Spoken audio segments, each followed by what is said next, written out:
Cincinnati Bengals fans, buckle up, because if this team keeps trending upward, we're talking about a real Super Bowl push. And when you're aiming for a Lombardi, you don't just rely on what you have. You look for pieces that can sharpen your edge right now.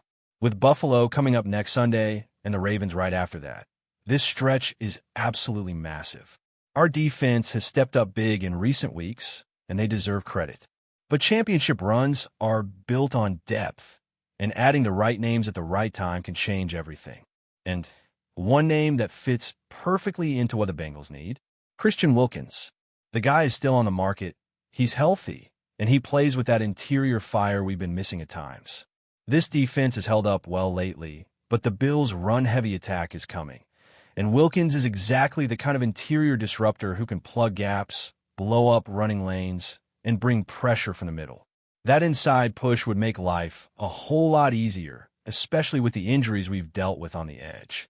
Honestly, there's no real downside. A short contract, low commitment, high reward, and Wilkins gets a chance to prove he still belongs on a contender.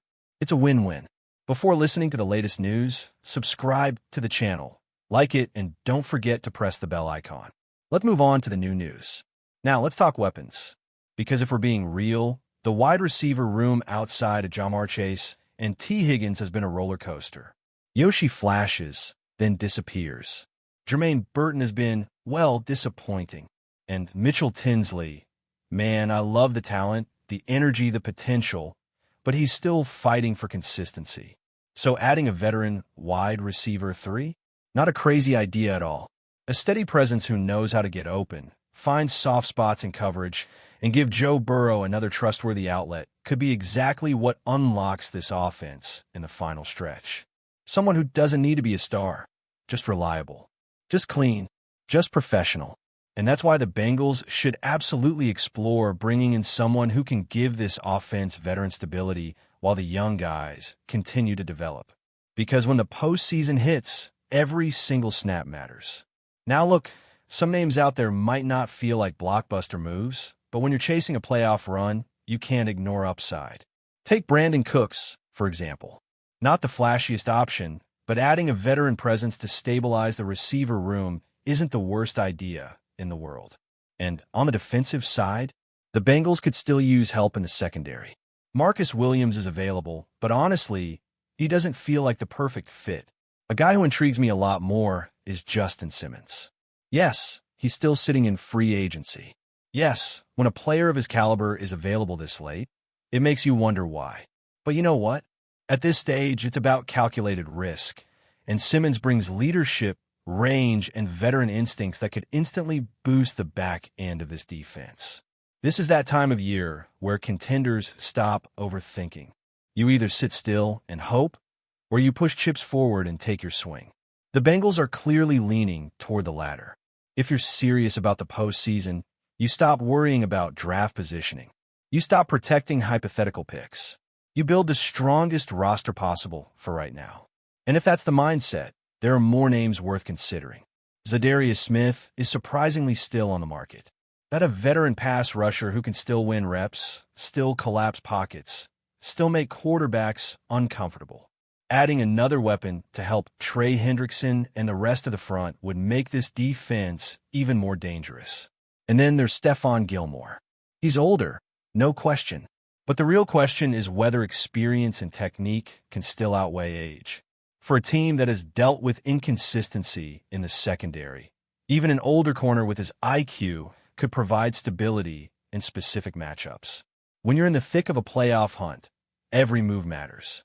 And the Bengals, right now, should be looking at every possible edge they can get. Hold on a second, because this one surprised even me. Devondre Campbell is still on the market.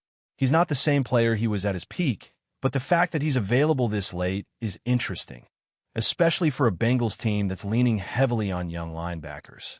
Cincinnati made its commitment clear when they moved on from Logan Wilson and put their faith in Barrett Carter and Demetrius Knight Jr., and honestly, that's the right long-term approach.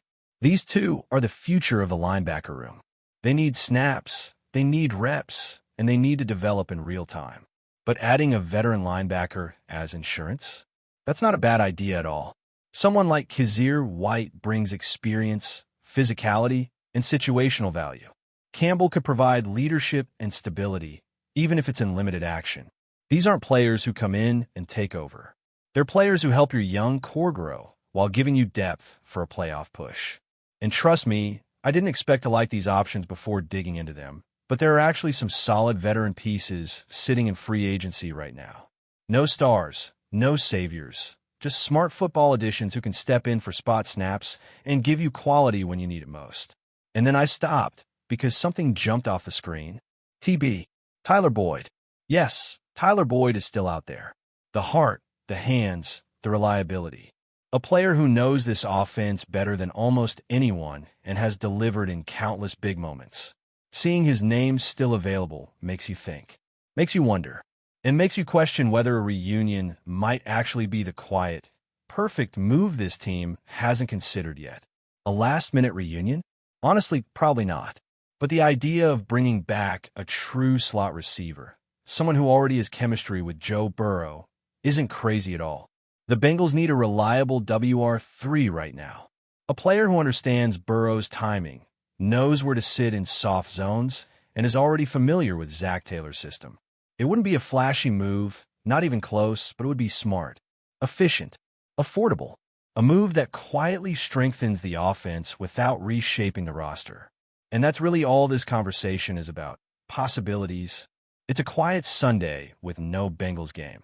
So it's the perfect time to look at every angle, every available name, every way this team could upgrade before the stretch run. Most of these players won't get signed. Most of these scenarios stay hypothetical. But some of them make you think. Some of them feel just realistic enough to be more than wishful dreaming. And sometimes, in a season like this, maybe is all it takes.